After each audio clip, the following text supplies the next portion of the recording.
Good evening friends, कैसे हैं भाई आप लोग अच्छे होंगे, स्वस्थ होंगे। तैयारी आप लोग का जबरदस्त तरीके से चल रहा होगा फ्रेंड्स। तो डेली आप लोगों के लिए फ्रेंड्स हम 50 लुसेंट और एनसीईआरटी के प्रश्न लेकर आ रहे हैं फ्रेंड्स, और डेली करा रहे हैं क्योंकि आज आप लोग देख सकते हैं क्लास नंबर जो है हम लोग का 60वां क्लास है फ्रेंड्स। और जितने हम लोग क्लास किए हैं 1 से लेकर 59 तक जो क्लास हुआ है उसमें सारे हम लोग लुसेंट और एनसीईआरटी के प्रश्नों को ही कवर किए हैं फ्रेंड्स।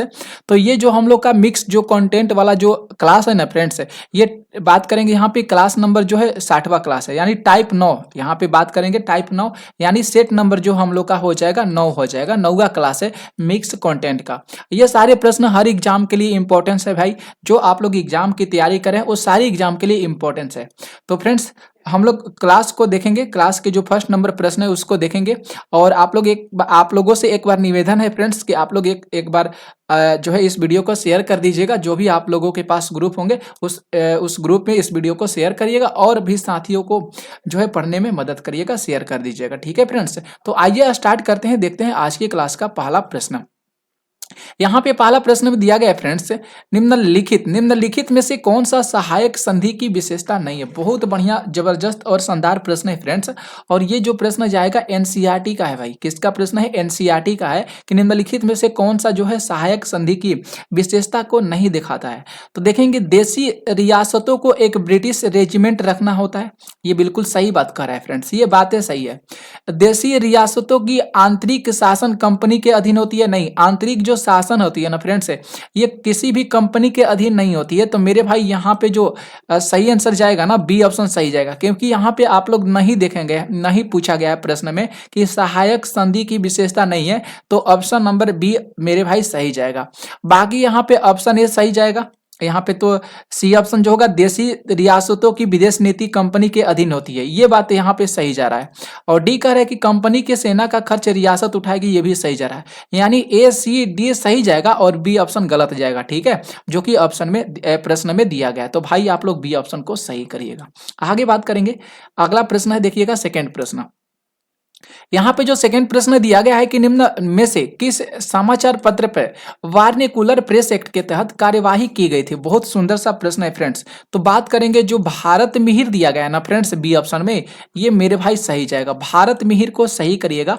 जो भारत मिहिर समाचार पत्र है, इसी पर वार्निकुलर प्रेस एक्ट के तहत कार्रवाई की गई थी फ्रेंड्स, भारत मिहिर पे। ठीक है, आगे बात करेंगे, तीसरा प्रश्न है। यहाँ पे तीसरा प्रश्न है फ्रेंड्स कि इंडिपेंडेंस नामक समाचार पत्र किनके द्वारा प्रकाशित या संपादित किया गया था। बहुत बढ़िया प्रश्न है। इंडिपेंडेंस नामक जो है समाचार पत्र, ये जो है मोतीलाल नेहरू जी के द्वारा प्रकाशित किया गया था फ्रेंड्स। ये किसके द्वारा प्रकाशित किया गया था भाई? तो मोतीलाल नेहरू जी के द्वारा इंडिपेंडेंस नामक समाचार पत्र को प्रकाशित किया गया था। याद रख लीजिएगा फ्रेंड्स, ये सारे प्रश्न इंपॉर्टेंस है। आगे देखेंगे फ्रेंड्स, चौथा प्रश्न। यहाँ पे चौथा प्रश्न है कि बाल हत्या प्रथा किस प्रेसिडेंसी से अधिक थी। बहुत बढ़िया प्रश्न है भाई। ये लुसेंट का प्रश्न चला जाएगा फ्रेंड्स, ये लुसेंट का प्रश्न चला जाएगा कि बाल हत्या प्रथा किस प्रेसिडेंसी से अधिक थी। बहुत बढ़िया प्रश्न है। तो बात करेंगे फ्रेंड्स, यहाँ पे जो बंगाल दिया गया ना, इससे अधिक था। ठीक है, तो सी ऑप्शन भाई सही जाएगा।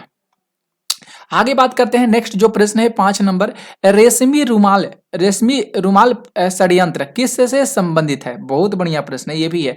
तो मौलवी उबैदुल्ला सिंघी से संबंधित हो जाएगा। तो राइट आंसर यहाँ पे फ्रेंड्स बी ऑप्शन सही जाएगा। इसके बाद बात करेंगे फ्रेंड्स 6 प्रश्न।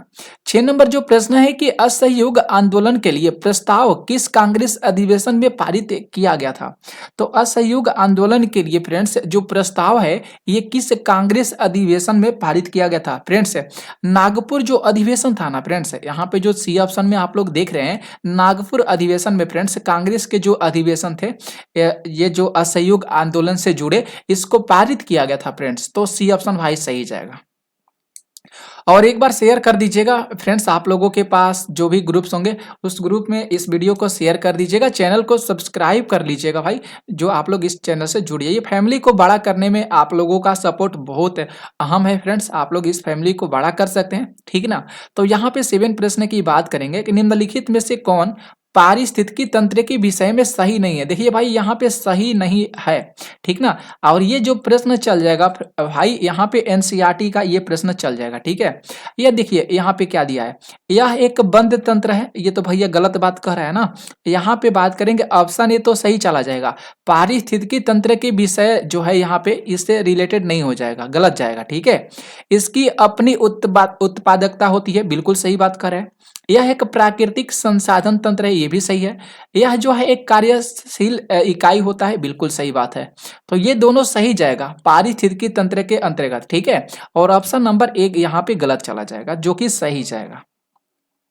आगे देखेंगे फ्रेंड्स, 8 नंबर जो प्रश्न है, निम्नलिखित में से कौन जो है प्रसिद्ध जैविक हॉट स्पॉट माना जाता है। बहुत बढ़िया प्रश्न है।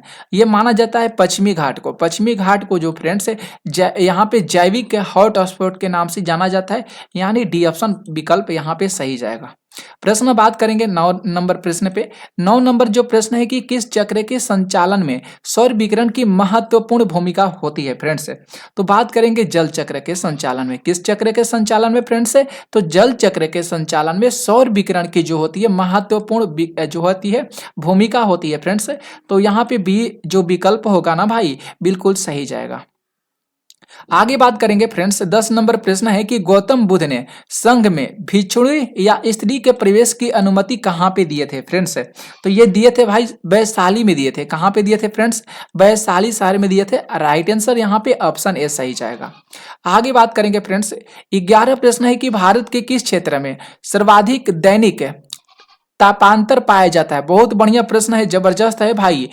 भारत के किस क्षेत्र में सर्वाधिक दैनिक तापांतर जो होता है पाया जाता है भाई?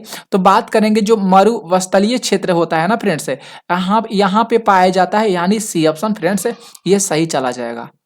आगे देखिएगा, प्रश्न 12 है कि 3 जनवरी को उपसौर की घटना होती है। 3 जनवरी को उपसौर की घटना होती है भाई। तो यहाँ कहाँ पे देखिए, इस दिन पृथ्वी पर दिन और रात बराबर होते नहीं भाई। जब उपसौर की अपसौर होता है और उपसौर होता है, दो तरह का होता है फ्रेंड्स। एक अपसौर होता है, ओके, और एक आप लोग देख रहे हैं उपसौर होता है। तो 3 जनवरी को उपसौर की घटना होती है, जहां पे बात करेंगे सीधा सीधा आंसर का कि इस दिन पृथ्वी जो होती है सूर्य की दूरी सबसे न्यूनतम होती है। पृथ्वी जो होती है सूर्य की दूरी सबसे न्यूनतम होती है, यानी यहाँ पे जो सी ऑप्शन की बात करेंगे फ्रेंड्स, ये सही चला जाएगा। आगे देखिएगा, यहाँ पे 13 प्रश्न है कि कौन सी भूकंप तरंगे सबसे अधिक विनाशकारी होती है। कौन सी भैया भूकंप तरंगे जो है अधिक विनाशकारी होती है? एल तरंगे की बात करेंगे ना फ्रेंड्स, सी ऑप्शन का ये सही जाएगा। एल तरंगे जो होती है ये अधिक विनाशकारी होती है फ्रेंड्स, ठीक है। तो आप लोग भाई सी ऑप्शन को सही कर लीजिएगा। आगे बात करेंगे, प्रश्न 14 है। 14 नंबर प्रश्न है भाई कि निम्नलिखित में से कौन जो है सही सुमेलित है। कौन जो है सही सुमेलित होना चाहिए, सही की बात किया है फ्रेंड्स, ठीक है। तो यहाँ पे अगर बात करेंगे रेड क्लिफ यानी भारत और चीन, ठीक है, सही सुमेलित की बात किया है रेड क्लिफ भारत और चीन। इसके बाद झंड रेखा की बात किया है तो भारत और पाकिस्तान। यहाँ पे मैगी नॉट रेखा की बात करेंगे फ्रांस और जर्मनी, तो ये बिल्कुल सही जाएगा ना फ्रेंड्स। यहाँ पे डुरंड रेखा झंड रेखा की बात किया वो गलत जाएगा, ओके फ्रेंड्स। तो यहाँ पे अगर सही ऑप्शन की बात करेंगे ना भाई, तो यहाँ पे सी ऑप्शन सही जाएगा। मैग्नोट रेखा जो होती है ना, ये फ्रांस और जर्मनी से जुड़ता है, तो सी ऑप्शन यहाँ पे फ्रेंड्स सही चला जाएगा। हिंडेनबर्ग जो दिया गया फ्रांस और बेल्जियम, ये तो सीधा गलत जाएगा।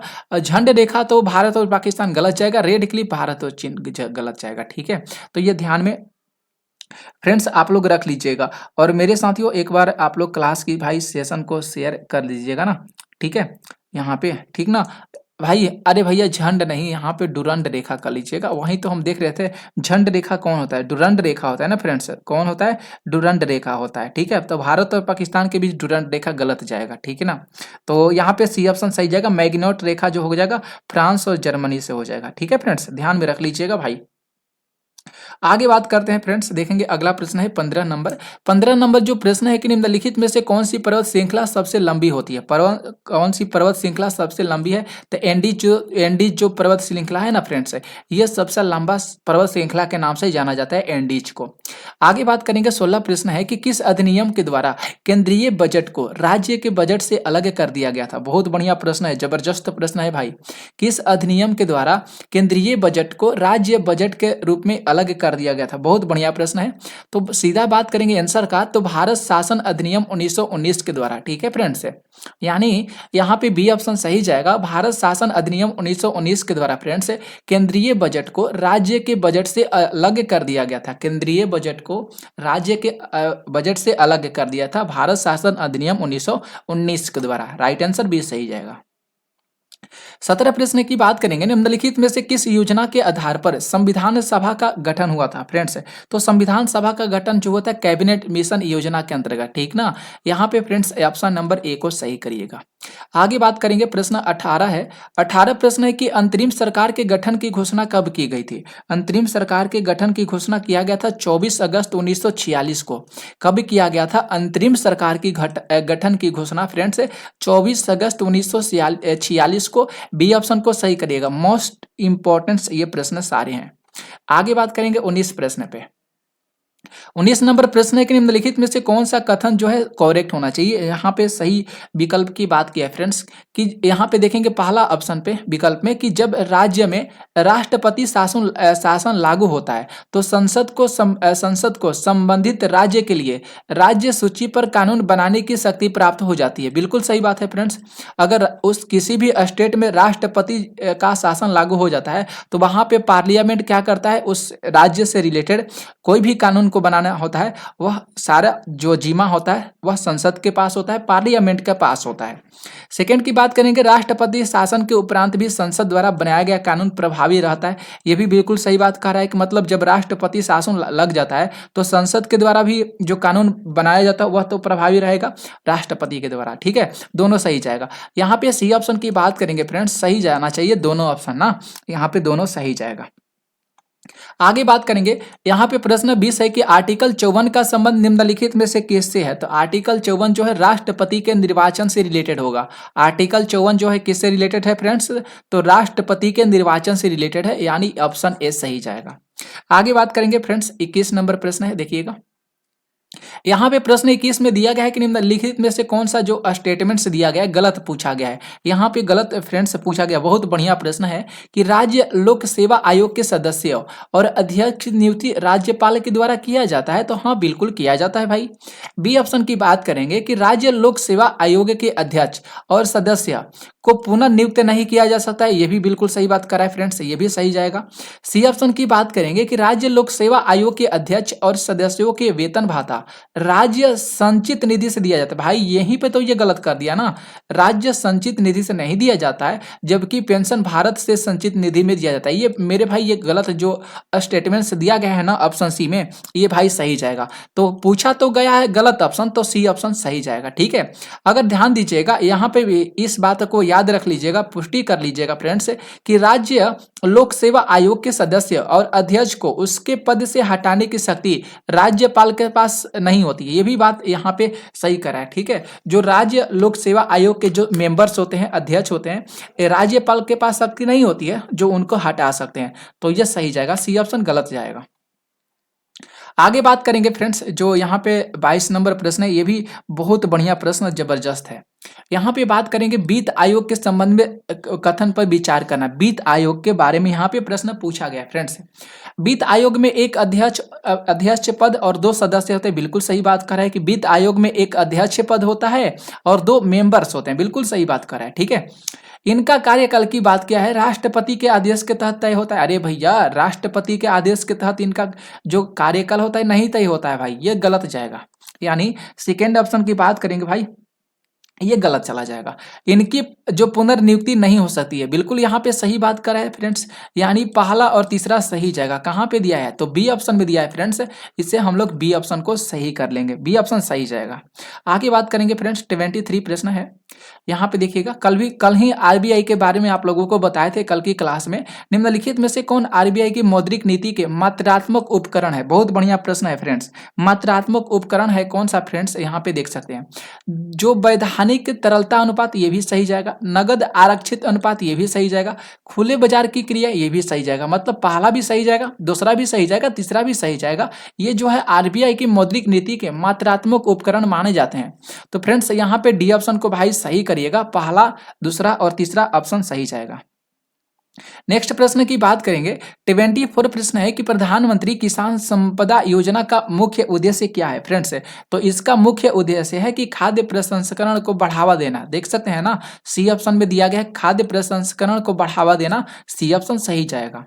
प्रश्न 25 की बात करेंगे कि निम्नलिखित में से कौन सी समिति एफआरबीएम अधिनियम से संबंधित है। एफआरबीएम से संबंधित है कौन सी समिति है फ्रेंड्स। तो उस समिति का नाम है एनकेसी समिति।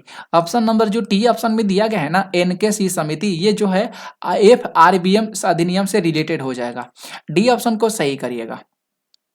प्रश्न नंबर 26 है, निम्नलिखित में से कौन सा संस्थान न्यूनतम समर्थन मूल्य, जिसको हम लोग एमएसपी के नाम से जानते हैं, इसके बारे में भारत सरकार को सिफारिश से करता है। देख सकते हैं कितने चुनिंदे बेहतरीन प्रश्न है। तो यहाँ पे सही आंसर की बात करेंगे तो कृषि लागत एवं मूल्य आयोग, ठीक है, सिफारिश करता है। तो यहाँ पे फ्रेंड्स सी ऑप्शन सही जाएगा।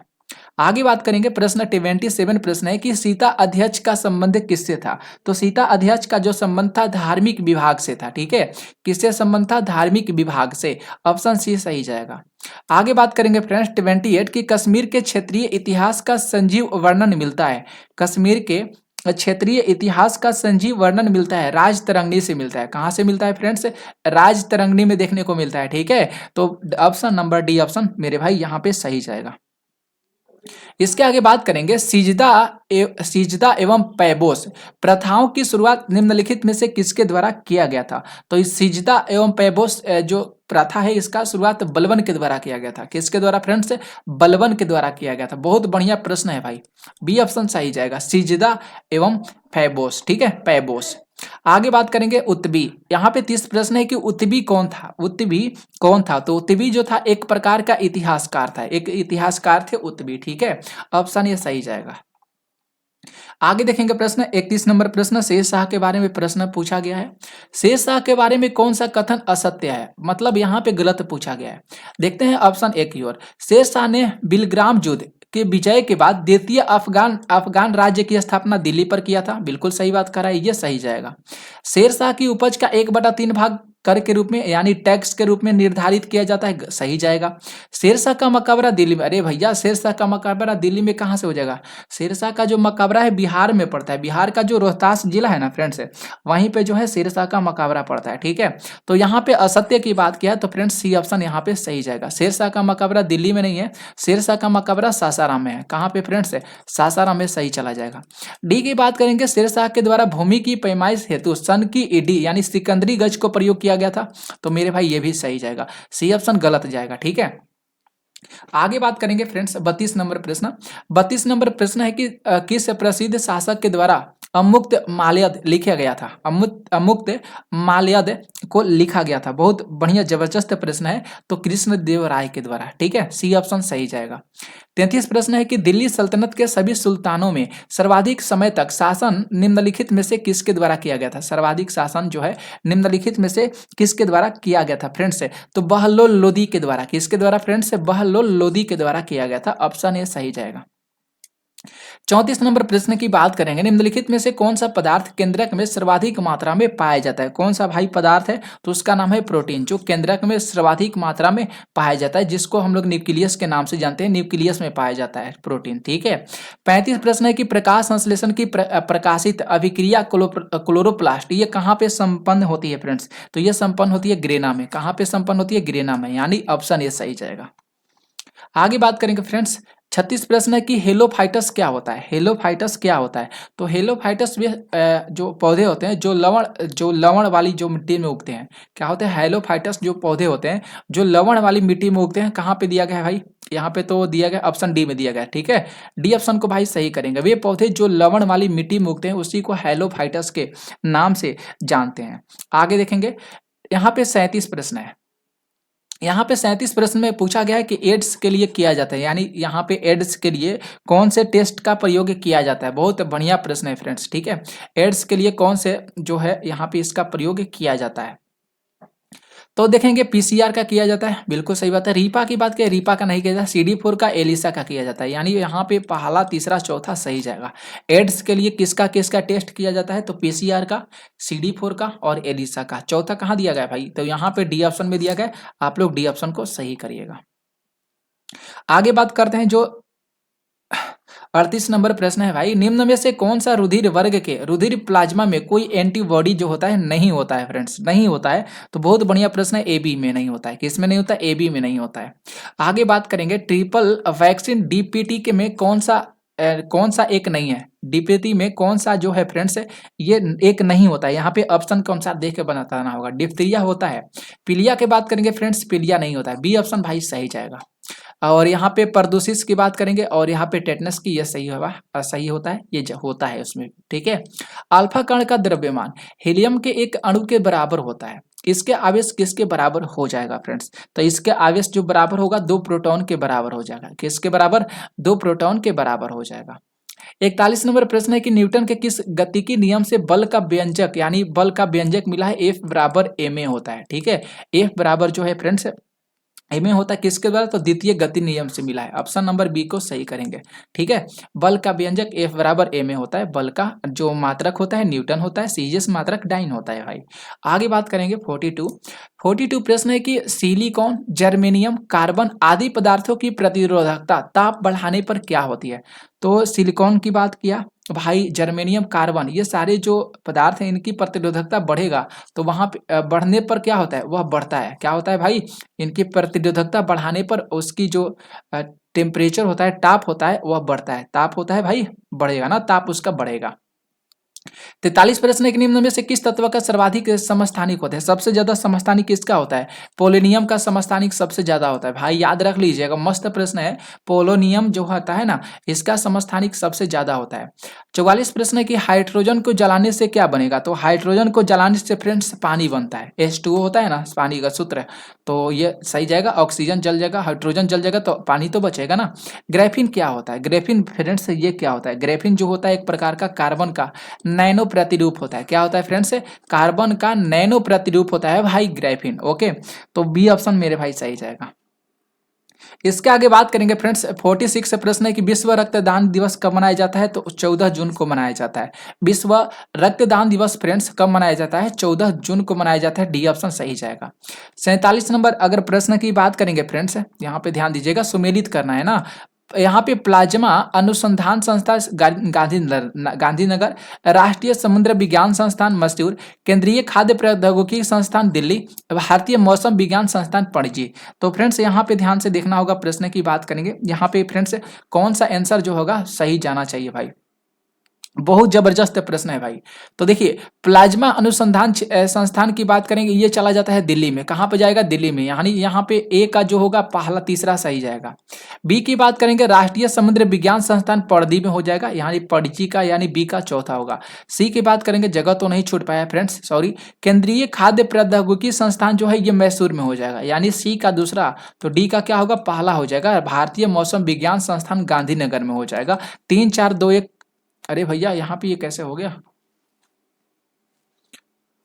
यहाँ पे गलत हो गया ना फ्रेंड्स, हमने यहाँ पे गलत मिलान कर दिया क्या? प्लाज्मा अनुसंधान क्षेत्र गांधीनगर में है भाई, ये यहाँ पे हमने गलत कर दिया। ये भैया 3 दिल्ली कैसे हो जाएगा? दिल्ली तो गलत हो जाएगा, दिल्ली में ये थोड़े नहीं जाएगा। दिल्ली में फ्रेंड्स ये नहीं जाएगा। दिल्ली में कौन सा जाएगा? तो भारतीय मौसम विज्ञान संस्थान ये दिल्ली में है। हमने यहाँ पे गलत कर दिया, यहाँ पे हमने गलत लिख दिया फ्रेंड्स, ठीक है ना, सॉरी। यहाँ पे सीधा सी बात करेंगे फ्रेंड्स, से प्लाज्मा अनुसंधान संस्थान की बात करेंगे फ्रेंड्स, तो ये कहाँ पे है? गांधीनगर में, ये भाई सही जाएगा। राष्ट्रीय समुद्र विज्ञान संस्थान की बात करेंगे, मतलब ए का पहला सही जाएगा।